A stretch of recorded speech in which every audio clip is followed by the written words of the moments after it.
Salut les amis, salut à tous, bienvenue dans cette nouvelle vidéo. Aujourd'hui, dans cette vidéo, je vais vous parler de sac photo.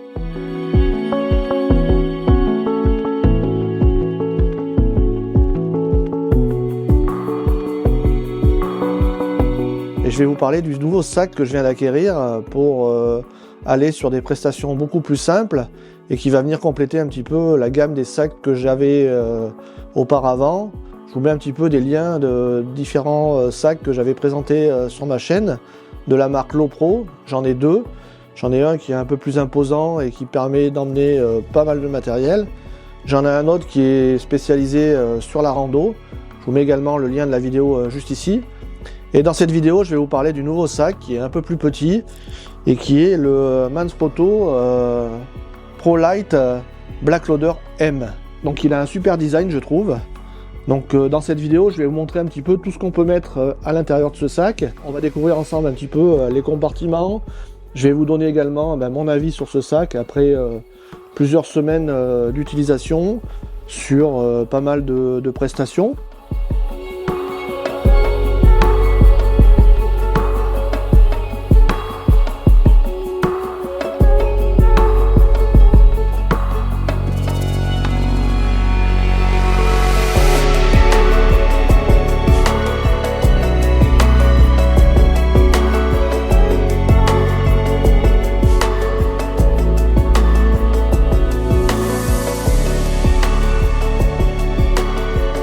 Déjà, l'aspect extérieur, on a des petites poches un petit peu sur le côté qui permettent de venir glisser sur ce côté un trépied avec des lanières. Donc on va pouvoir venir serrer un petit peu avec cette lanière et mettre son trépied ici. Donc un petit trépied léger en carbone. On peut également venir y mettre une gourde. C'est à vous de voir un petit peu l'utilisation que vous allez en faire. Donc ce sac, pour moi, il est idéal pour des vidéastes débutants ou semi-professionnels qui vont démarrer la vidéo, qui n'ont pas énormément de matériel à transporter et qui va tout de suite sécuriser le matériel sur vos prestations parce que il faut toujours sécuriser son matériel, ça coûte très cher. Donc le conseil ultime, c'est d'avoir un bon sac qui va vous protéger tout votre matériel, qui va également vous protéger votre dos parce que vous allez l'avoir souvent sur vous. Vous allez souvent bouger avec ce sac, donc voilà, un bon sac photo, c'est toujours très utile et il ne faut pas négliger cet achat quand vous devenez vidéaste ou photographe professionnel. Donc ce sac, il dispose un petit peu de mousse un petit peu partout, les bretelles sont rembourrées et il a une capacité d'absorber des chocs, même sur le devant. Sa structure, elle est conçue également pour limiter les impacts et elle est renforcée un petit peu, on le sent que c'est renforcé. Et donc le tissu du sac, il est également conçu pour la pluie. Donc s'il y a des grosses averses, donc bien sûr l'eau va pouvoir pénétrer, mais une petite pluie fine ne va pas pénétrer dans le sac puisqu'il a une matière qui permet de faire ruisseler un petit peu l'eau dessus. Et si vous voyez qu'il y a des grosses averses, vous avez également une couverture anti-pluie pour ce sac qui va permettre de sécuriser tout votre matériel contre la pluie. Voilà, on la met comme ceci et ça permet à l'eau de ruisseler sur le sac. Donc ce sac, il est conçu également pour les bagages à main des avions, donc il n'y a aucun souci, il passe intégralement dans toutes les compagnies aériennes. Il est petit, ses dimensions, je vais vous les mettre à l'écran, et son poids. Je crois que son poids est de 1,89 kg, donc à vide. Donc voilà, il est conçu pour passer dans les bagages à main des avions sans aucun souci. Donc sur la partie extérieure du sac, pour revenir à la partie extérieure, sur le devant, on a une petite fermeture éclair déjà, qui va permettre de venir glisser une tablette, un cahier, un agenda, peut-être un petit ordinateur. Un petit Mac 13 pouces, 14 pouces doit passer. Et on a ces petits filets intérieurs qui permettent de mettre peut-être des cartes SD, des boîtes de cartes SD. On va voir ça tout de suite après quand je vais remplir ce sac pour vous montrer tout ce qu'on peut y mettre à l'intérieur. Au niveau des lanières, on sent que le sac il est bien renforcé.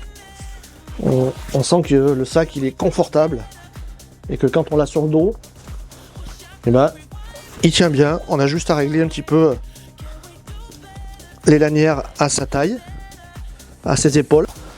Et voilà, le sac il prend bien le dos.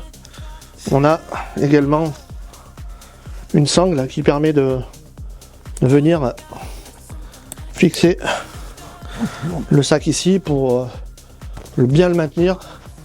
Et là on peut marcher tranquillement hein, sur des randos, sur des lieux de tournage sans aucun souci.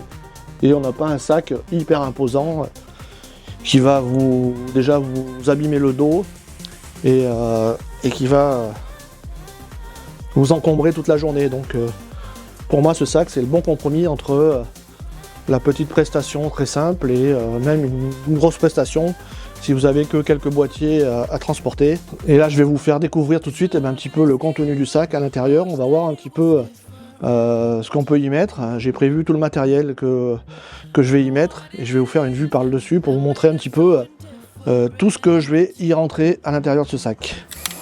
Alors là on se retrouve pour voir un petit peu les compartiments à l'intérieur et tout ce qu'on va pouvoir mettre dans ce sac.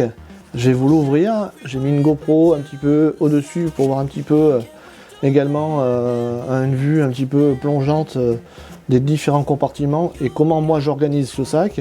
Après ça sera à vous d'organiser le sac à votre façon bien sûr. Vous allez peut-être pas avoir le même matériel que moi, donc je vous montre mon rangement, celui que je fais à ma façon. À vous d'adapter votre matériel au sac, tout simplement. On va commencer par le principal, hein, tout le matériel qu'on met comme boîtier, drone, etc. Tout à l'intérieur de ce sac. Et après je vais vous montrer un petit peu tous les compartiments et tout ce qu'on peut ranger, les petits accessoires et les différentes petites pochettes qu'on y retrouve dans ce sac. Donc le sac il est donné pour environ 1 à 2 boîtiers plus 3 à 4 objectifs. Donc ça pour moi pour l'instant je pense que c'est jouable. Alors je vais vous dire 2 objectifs oui, 2 boîtiers oui, mais si vous avez des 70-200 par exemple, ça me paraît compliqué de pouvoir mettre un 70-200 plus un 24-70 plus un 50 mm. Voilà, ça me paraît compliqué de pouvoir mettre 4 objectifs, surtout si vous avez un 70-200. Donc quand j'ouvre mon sac, donc voilà le compartiment. Donc on a des pochettes un petit peu rembourrées qu'on va pouvoir réajuster à sa façon avec des scratchs, comme vous pouvez le voir là. Donc il y a pas mal de petits compartiments. C'est bien rangé, c'est dur, c'est assez costaud. Je vous dirai à la fin de la vidéo un petit peu mon regret pour ces compartiments et vous dire ce que j'aurais aimé qu'il y ait un petit peu plus pour améliorer ce sac dans son utilisation optimale. Donc on se retrouve ici, le premier compartiment, on voit qu'il y a l'espace pour mettre un boîtier plus un objectif monté dessus. Donc c'est ce que je vais faire. Je vais venir y mettre mon Canon R7. Donc là, il passe sans problème. Donc on peut même resserrer après hein, si on veut pour pouvoir bien le maintenir. Donc le Canon R7 est bien rentré à l'intérieur. J'ai un deuxième boîtier, un deuxième Canon R7 que je vais venir mettre ici sur le côté. Donc j'ai pas monté d'objectif dessus. Donc ça c'est mon boîtier de secours, comme on va dire. On va rester dans les objectifs. Donc là j'ai encore un objectif que je vais venir mettre ici. Si je veux venir mettre un autre objectif, bon j'en ai pas d'autres ici pour l'instant, mais je vais pouvoir en mettre un ici et un autre ici. Donc ouais le sac nous donne 3-4 objectifs, donc on peut en mettre un là et un monté, donc on est dans les clous. Moi j'ai gardé de l'espace pour mettre mon petit Mavic, le R2, donc je vais venir le mettre ici dans cet espace, tout simplement, avec sa télécommande, la radiocommande que je vais venir mettre par dessus, donc on peut dévisser bien sûr les petits joysticks sans problème, et j'ai une batterie supplémentaire que je vais venir glisser sur le côté. Donc là déjà on a du matos, hein, il y en a pour plusieurs milliers d'euros, donc c'est pas mal déjà, c'est sécurisé, ça écarte pas trop sur les côtés. J'ai également prévu une Insta360 que je vais venir glisser ici. Voilà, je vais la coincer un petit peu entre mon boîtier principal et une mousse. Ensuite, j'ai des filtres ND,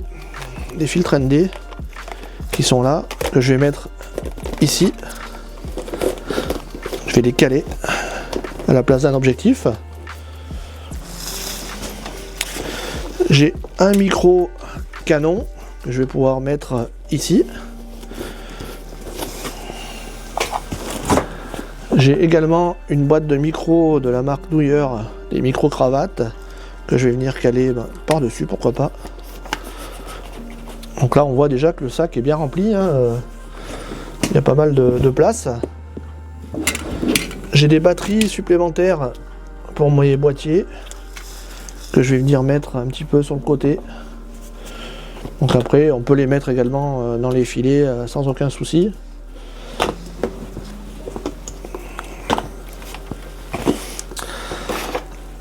Donc voilà un petit peu le matériel déjà que j'ai mis en place. Donc là je pourrais rajouter un objectif si je veux.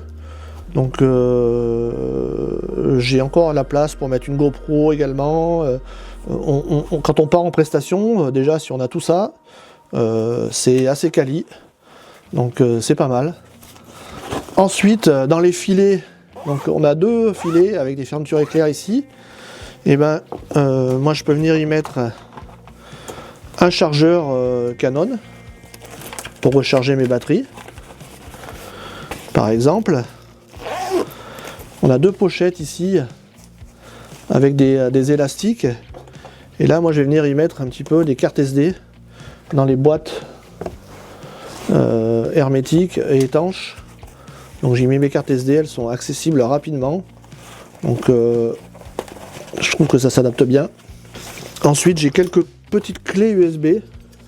Voilà, que je vais venir glisser également ici pour avoir un petit peu des clés USB si on doit vider un petit peu des images sur une clé, transmettre à quelqu'un des images. Et ici on a une pochette où moi je vais venir y mettre un petit Mac. Donc voilà, il passe sans problème. On le glisse et on a ce petit scratch là qui permet de maintenir la pochette également pour pas que quand on ouvre le Mac glisse sur le côté. Donc là on a un sac déjà qui doit peser pas mal de kilos, une bonne dizaine de kilos je pense. J'ai encore cette fermeture éclair et là je vais venir y mettre un petit calepin avec des stylos. Et j'ai encore ces deux petites pochettes là qui pourraient me permettre de mettre des cartes de visite par exemple. Voilà, le sac il est bien rempli. Donc on est sur quelque chose de qualitatif. Il n'y a aucun souci avec ce sac. L'intérieur vous pouvez l'adapter comme vous le souhaitez, comme vous avez pu voir. Pour les points forts de ce sac, pour moi la qualité elle est excellente, la finition est belle, il a un beau design. Il tient bien, il a une belle gueule. Voilà, je trouve le sac une qualité remarquable. On peut mettre ses trépieds, un stabilisateur sur le côté également. La housse de protection pour moi, pour la pluie, c'est super important. Si vous faites des randos et si vous avez un mauvais temps sur une grosse journée, ça va sécuriser quand même votre matériel. Ça peut arriver, ça nous est tous arrivé un jour ou l'autre.